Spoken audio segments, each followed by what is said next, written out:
Deeds, character, and destiny. There is, and always has been, a widespread belief in fate, or destiny, that is, in an eternal and inscrutable power which apportions definite ends to both individuals and nations. This belief has arisen from long observation of the facts of life. Men are conscious that there are certain occurrences which they cannot control and are powerless to avert. Birth and death, for instance, are inevitable, and many of the incidents of life appear equally inevitable. Men strain every nerve for the attainment of certain ends, and gradually they become conscious of a power which seems to be not of themselves, which frustrates their puny efforts and laughs, as it were, at their fruitless striving and struggle.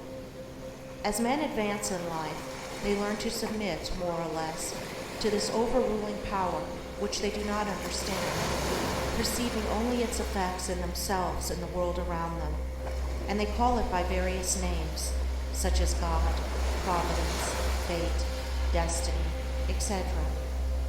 Men of contemplation, such as poets and philosophers, step aside, as it were, to watch the movements of this mysterious power, as it seems to elevate its favorites on the one hand and strike down its victims on the other, without reference to merit or demerit. The greatest poets, especially the dramatic poets, represent this power in their works, as they have observed it in nature. The Greek and Roman dramatists usually depict their heroes as having foreknowledge of their fate and taking means to escape it, but by so doing, they blindly involve themselves in a series of consequences which bring about the doom they are trying to avert. Shakespeare's characters, on the other hand, are represented, as in nature, with no foreknowledge, except in the form of presentiment, of their particular destiny. Thus, according to the poets, whether the man knows his fate or not, he cannot avert it, and every conscious or unconscious act of his is a step towards it. Omar Khayyam's moving finger is a vivid expression of this idea of fate. The moving finger writes, and having writ, moves on, nor all thy piety nor wit shall lure it back to cancel half a line, nor all thy tears wash out a word of it.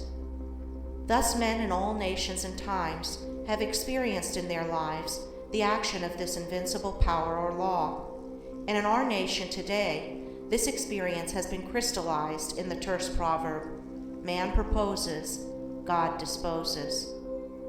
But contradictory as it may appear, there is an equally widespread belief in man's responsibility as a free agent.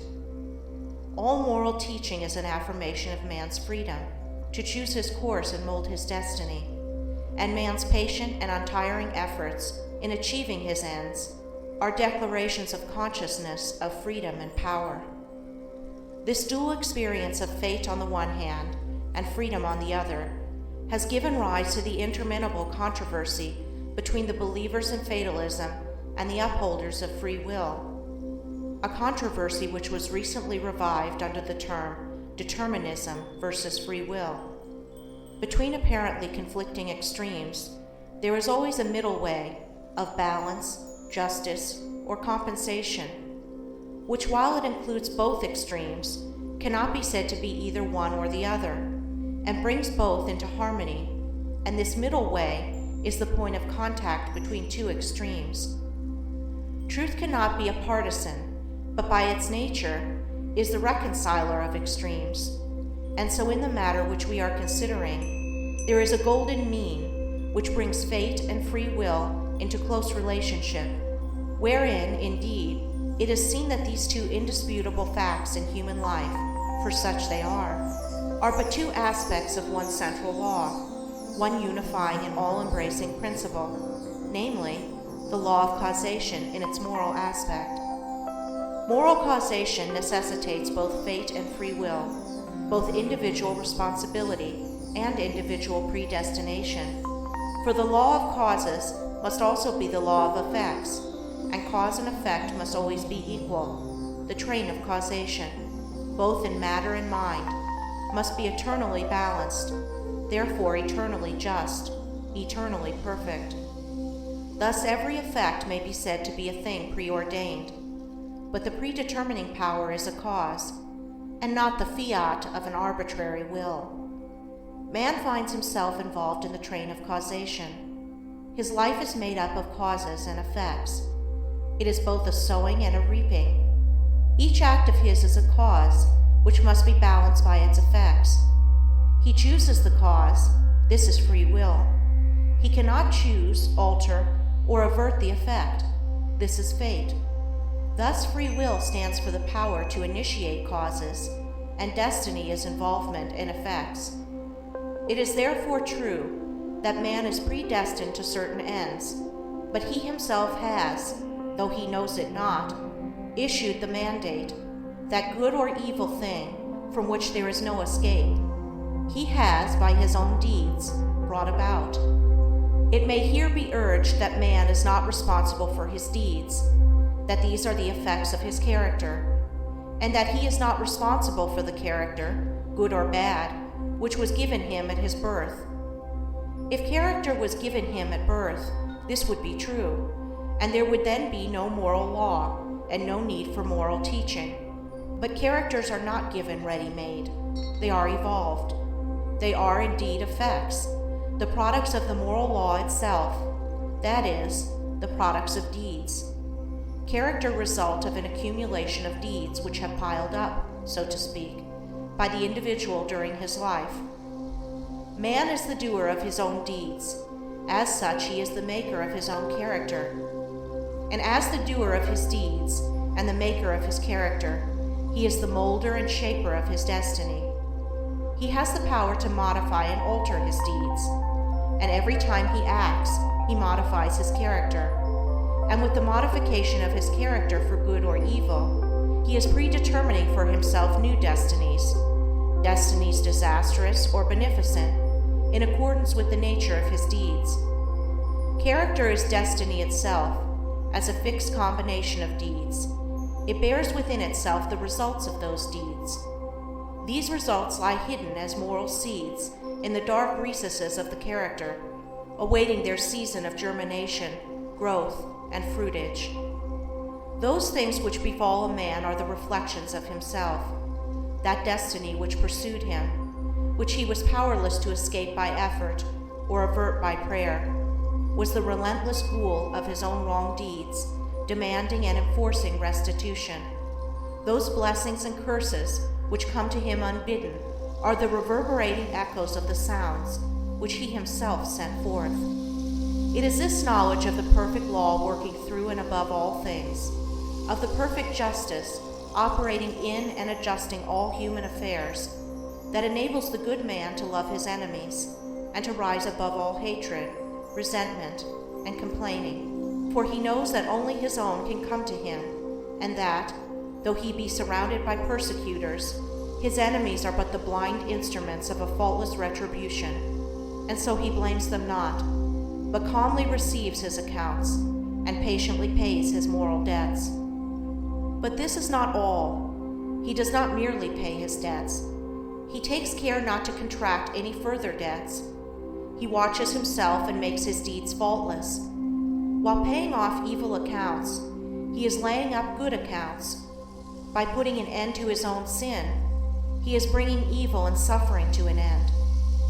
And now let us consider how the law operates in particular instances in the outworking of destiny through deeds and character.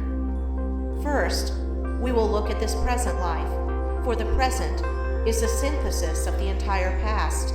The net result of all that a man has ever thought and done is contained within him. It is noticeable that sometimes the good man fails and the unscrupulous man prospers, a fact which seems to put all moral maxims as to the good results of righteousness out of account.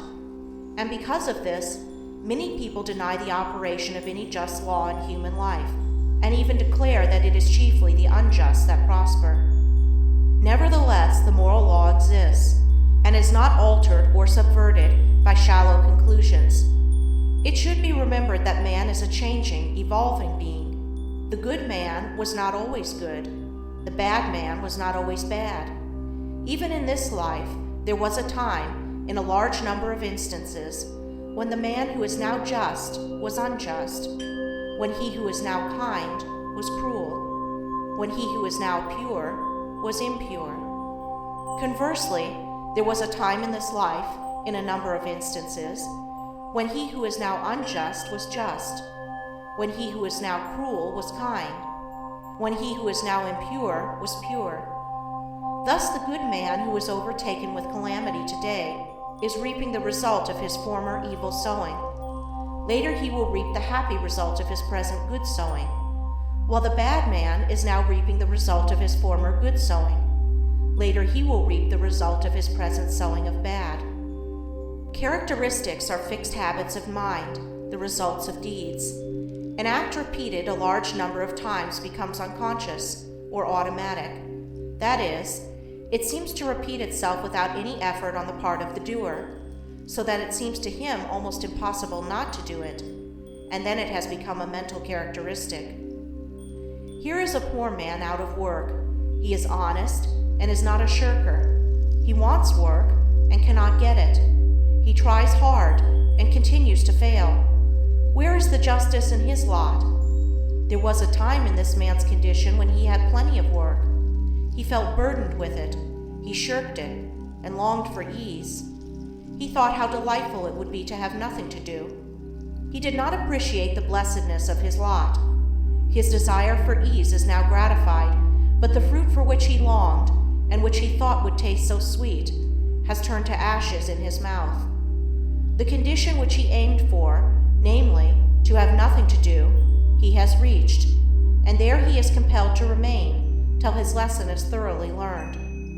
And he is surely learning that habitual ease is degrading, that to have nothing to do is a condition of wretchedness, and that work is a noble and blessed thing. His former desires and deeds have brought him where he is, and now his present desire for work, his ceaseless searching and asking for it, will just as surely bring about its own beneficent result.